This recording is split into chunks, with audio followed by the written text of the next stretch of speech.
different foods or different farm animals. I would draw very good farm animals. They looked great, very, very recognizable. And so my days looked something like this. And because I was posting on my blog and on social media just about my travels, a lot of people started asking me, hey, what do you need to be an online teacher?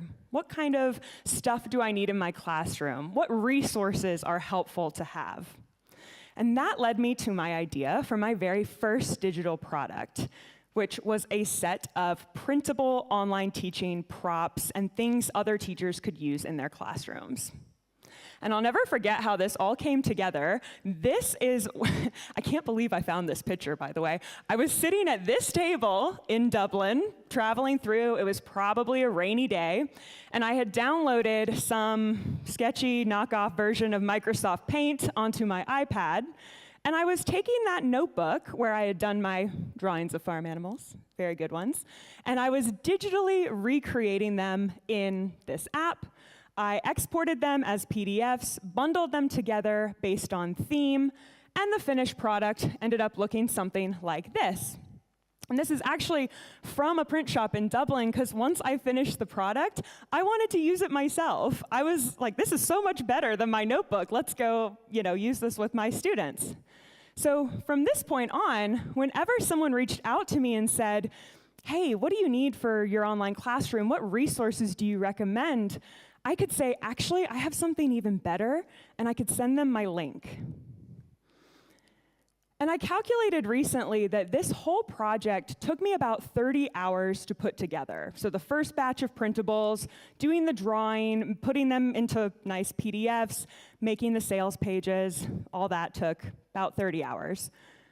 But over the next few years, this brought in between $200 to $300 a month, and it was pretty low maintenance to maintain because I had a system in place, which I'm going to show you in just a minute.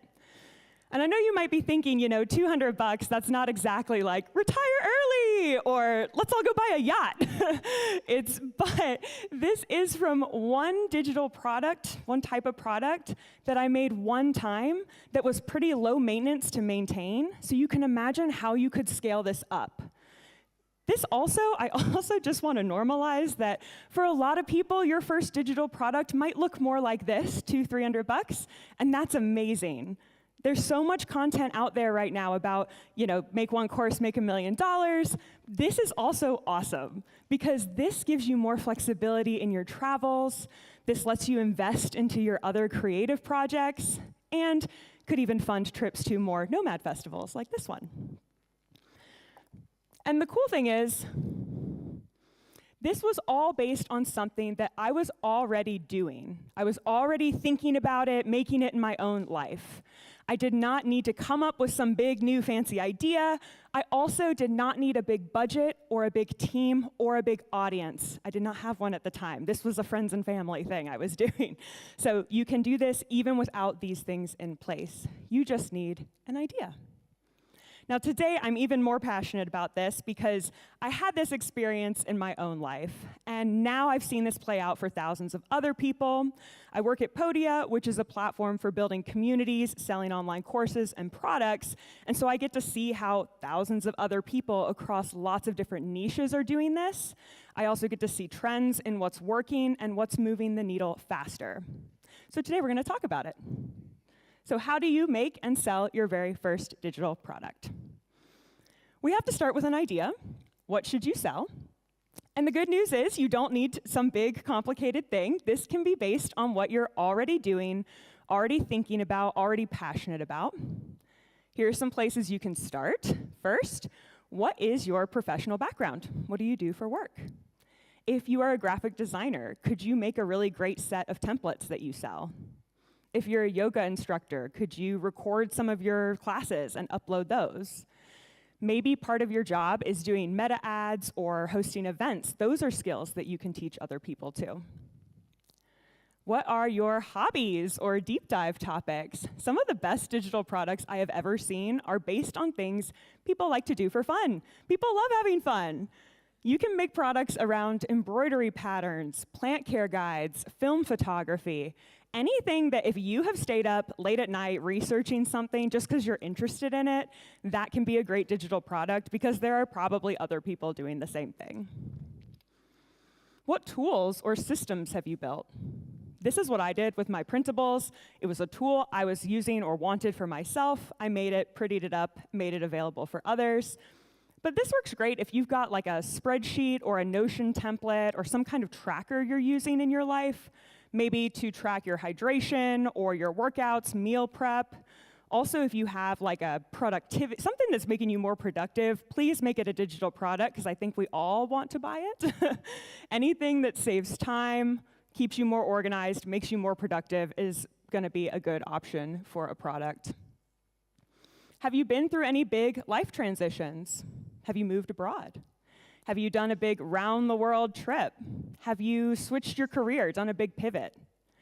I'm originally from the US. A few years ago, I moved to Portugal. And throughout that process, I got thousands of questions about what that looked like. And looking back, that probably would have been a pretty good digital product to make.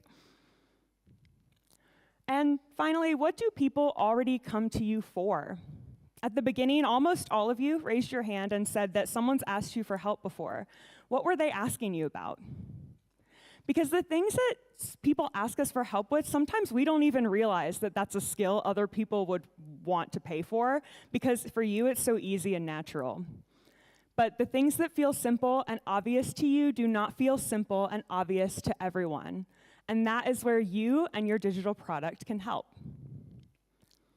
So now we have our direction. You've got a topic in mind. Maybe you're going to do something with digital nomad life or productivity or running or art. Now we have to figure out, who are you selling it to? Who is your target customer?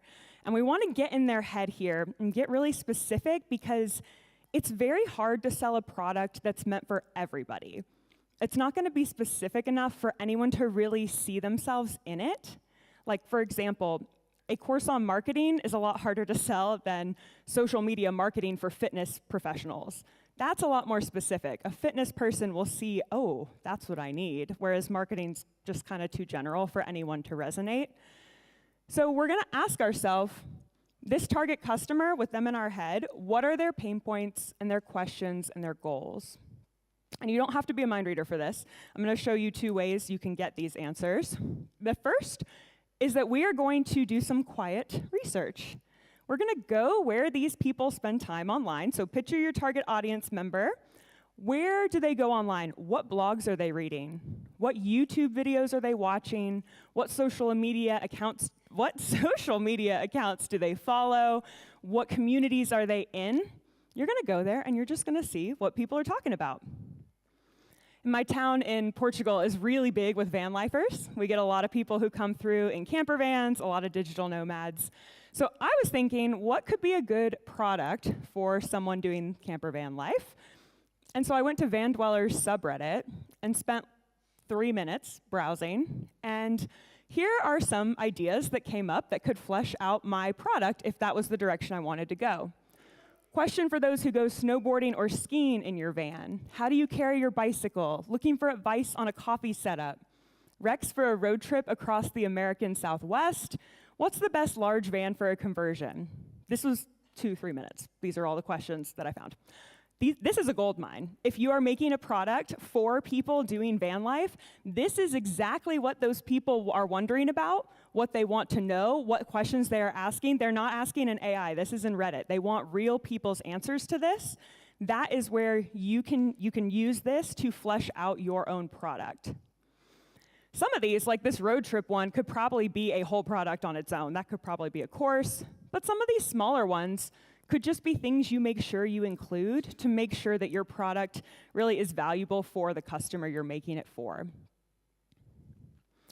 Now, the other thing that you should do is talk to some people in your target audience. And I know that sounds so obvious, but having a real conversation either over Zoom or face-to-face is going to give you so much detail, and there are going to be threads that come up that you can kind of follow that you won't get if you just like text someone and ask. So this can be people in your friend group, in your family. This can be people you know through social media, colleagues, or people that you meet here at conferences and events, people you meet in communities. And I knew a woman who did this. She was building a community for entrepreneurs. And so she posted on her Instagram stories and said, hey, I want to talk to a few entrepreneurs about what you'd like from this community. And some people took her up on it. She did a few 15-minute Zoom calls. And in those calls, the thing that came up over and over again for everyone she talked to was they wanted to learn more about how to get funding. She had known funding would be a part of this community, right? Like, okay, we'll talk about it. She did not realize that that was the number one topic people cared about. So when she actually designed the program, she put that front and center and included that in all her marketing and her sales pages. And then those people, when she launched the product, they came to her and they said, oh my gosh, how did you know what I wanted? It's like you read my mind. And she could say, well, yeah, because you told me. And that's a pretty good sales pitch. Now, you want to do these two steps because this is going to validate your idea. This is going to show you there is a real person out there in the world who cares about what you're building and wants to buy it, potentially. And this is one of the biggest mistakes I see people make, is that they get this idea in their head and they're like, this is it, this is the one, and they spend weeks or months making something, and they've never done these two steps. They've never actually talked to anyone who they think will buy it, and they haven't done their research, and then there's just not enough interest to justify the amount of work it took, and that's heartbreaking. So you can save yourself from that by doing two quick little research steps, make sure there's an audience, do that reality check, and then you start to build. So what are you going to build? What format are you going to use? You guys are very lucky. There is so many options right now. You can make courses, downloads, printables, templates, communities, memberships, webinars, workshops, coaching. And the cool thing is, I have seen every single one of these product types do well and be profitable, assuming you nail those first two steps. You pick a real pain point for a real target audience person, and you research what those pain points are. If you do those first two, you can pick whichever one of these you like.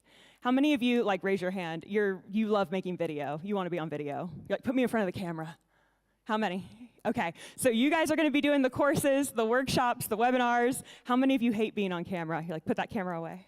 Okay, yeah, so ebooks, you can do printables, templates, communities, things like that. You can choose what feels easy to you, because simple products get launched, simple products make sales, and simple products and getting your product launched and out there in the world is going to give you information you cannot get any other way. It's going to give you momentum, too. I have to tell you a story about my sister. So my sister just got a book deal.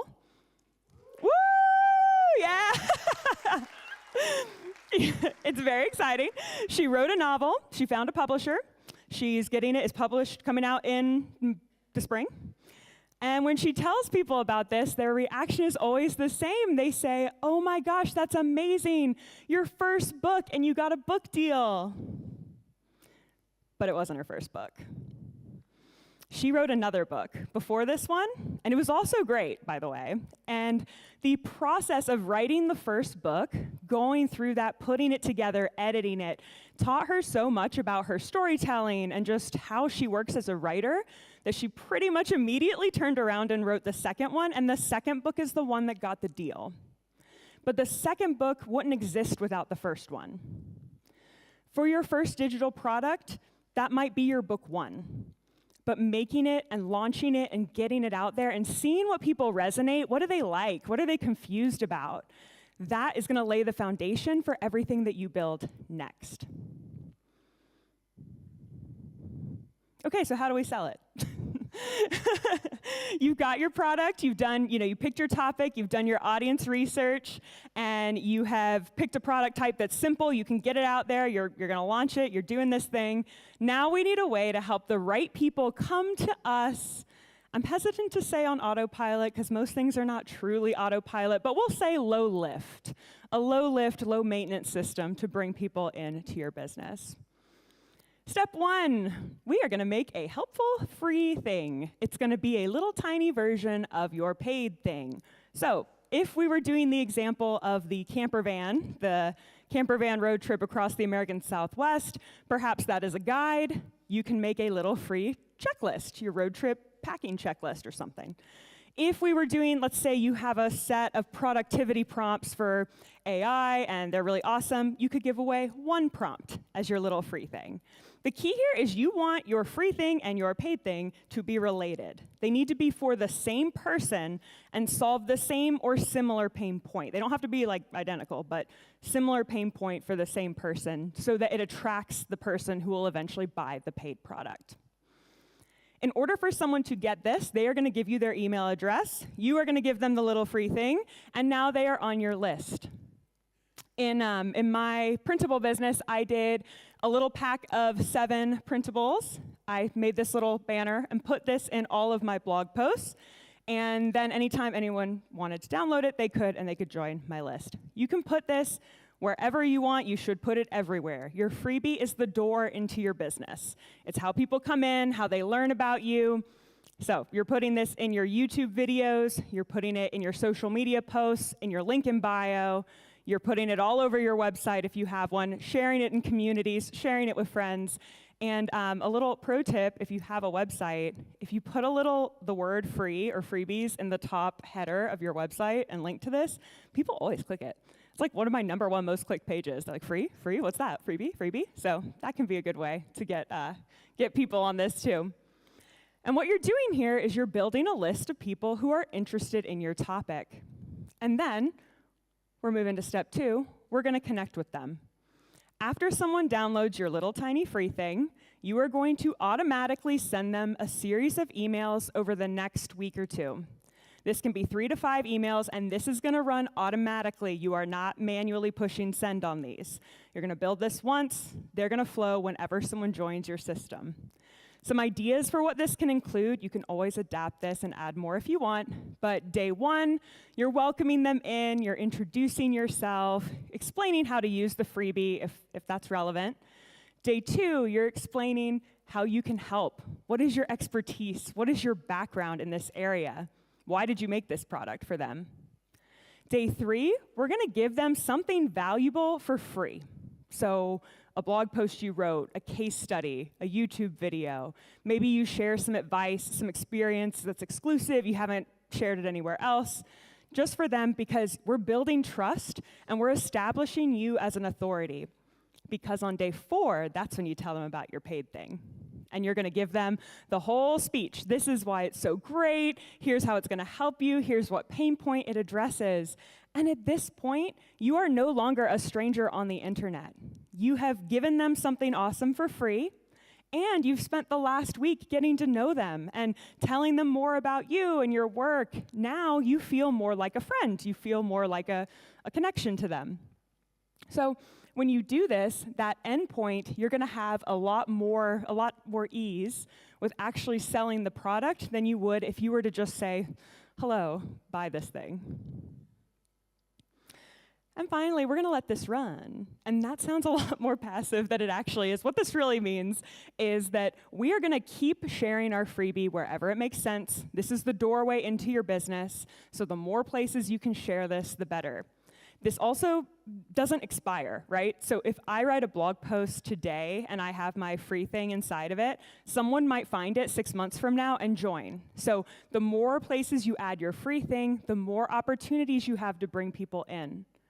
When you meet new people, like at a conference or in a community you're a part of, you can let them know about it, and you're just planting these little seeds, which I think has been a theme of this whole week, planting seeds, that are going to bring people into your business. Then your automation is going to kick in. They're automatically going to get all the emails, all those emails leading up to your sales pitch. And if they buy it at that point, amazing. And if not, that's okay too, because now they're on your email list. And you can stay in touch with them long into the future. You can send them newsletters. Tell them what you're working on in this space. You can share ideas. You can share new products you want to make. You can even say, hey, I'm building this thing. Can you give me some feedback to make it something you want to buy? You are building an audience around the topic that you love. And these are all people who know you, they like you at this point, and that means that whatever you make next, you're not launching it to an empty room anymore.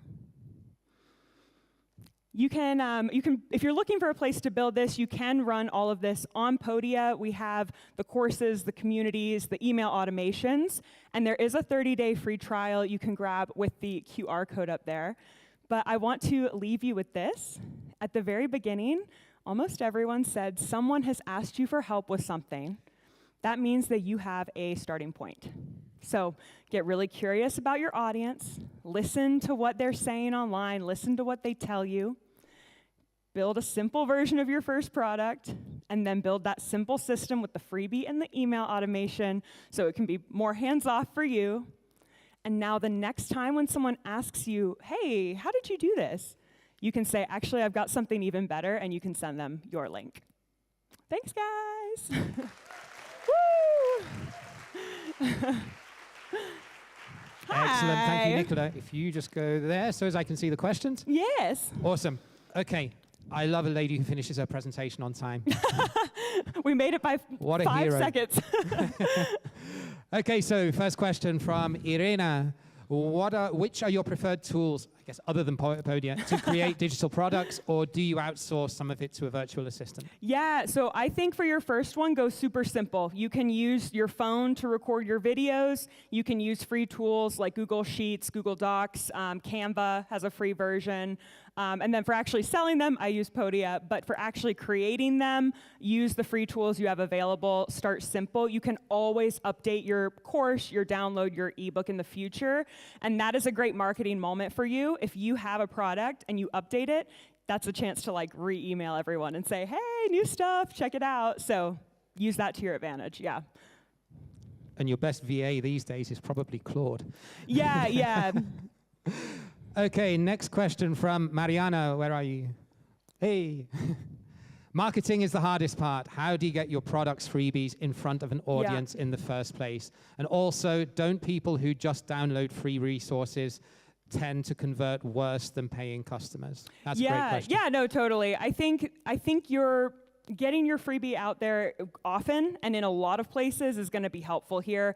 Inside communities tends to be doing really well right now. I know some communities have no share policies or specific places where you can share your resources, but I'm thinking of someone who built a community and was in a community of builders, and he kind of did a build in public thing so that everyone in the community saw what he was making as he did it, and that was like a nice way to share value without overtly pitching his thing that he was making, and then when it was done, he could share it with the members of that community. But yeah, I've had the best luck in my products with blogs. So writing blog posts that answer questions that target audience is asking and including your resource within the blog post. YouTube videos also tend to do quite well in the captions. And then I think word of mouth can also be really powerful too if you are in, it kind of depends on the niche you're in. For the download free resources tending to convert worse, yes, if you just have them download a freebie and then you ignore them, and then like 2 months later you say, hey, buy my thing, then they're not gonna even remember they downloaded it. The email follow-up is really key here. You need to make sure you're sending, in that first week, sending several emails to connect with people so that you're no longer just like a download they have. They'll start to see more value in what you are doing.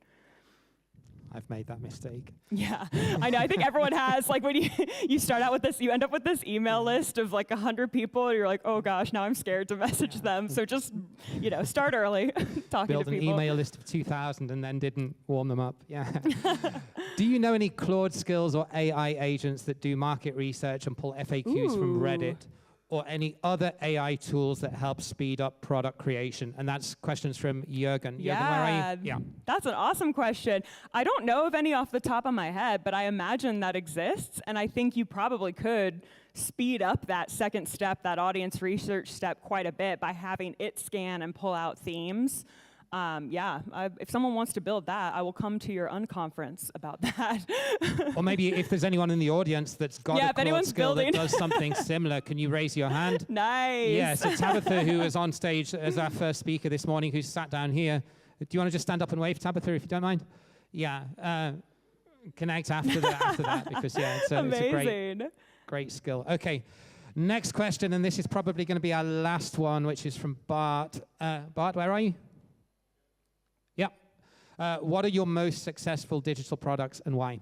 Yeah, right now what we're seeing broadly is digital products that either are a community or have a community element tend to be doing very well. I think in the age of AI, when people can generate a lot of content, having the community piece and the personal connections is just what trend-wise I'm seeing that those products are selling better in general. That might be you make a course and you add on like a Q&A area, or you have an ebook and there's a discussion forum with it, or it could be a full-blown community that you run where people can talk to one another. But I am seeing that people want that connection with others and like to learn from real other people. Okay, yeah. I think that's all we've got time for now. Nicola, if you can take the rest of the questions in the app. Yeah, absolutely. And at 4 o'clock this afternoon. You're doing an unconference? Yeah. We're doing it's just really a shop talk, so you can come if you want to talk about your idea or just talk about like digital products in general. We'll be in the park at 4. Cool. Yeah. Nicola, thanks thank you guys. very much. Appreciate it.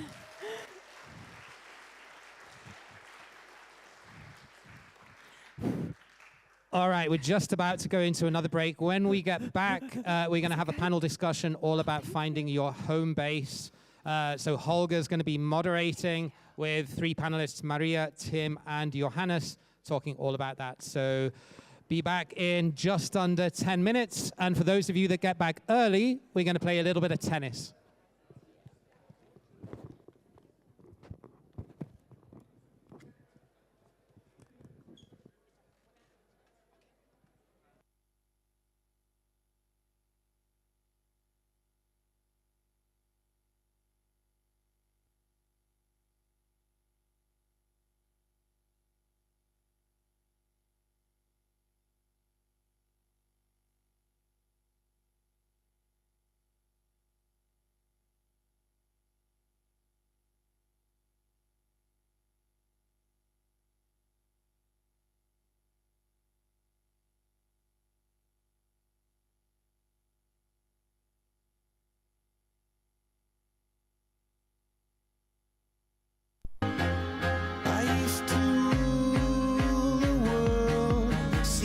Rise when I gave the word. Now in the morning I sleep alone. Sweep the streets I used to own.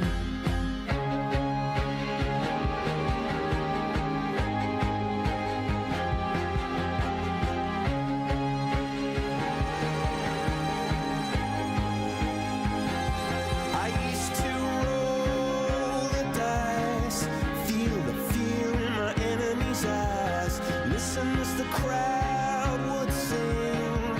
Now the old king's dead, long live the king. One minute I held the key. Next the walls were closed on me, and I discovered that my castle stand upon pillars of salt and pillars of sand. I hear Jerusalem bells are ringing, Roman cavalry choirs are singing. Be my mirror, my sword and shield, my missionaries in a foreign field.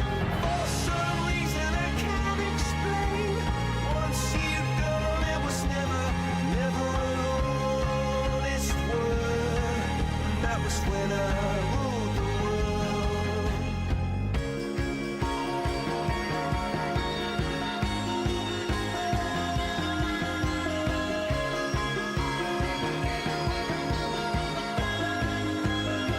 It was the wicked and wild wind, blew down the doors to let me in, shattered windows and the sound of drums.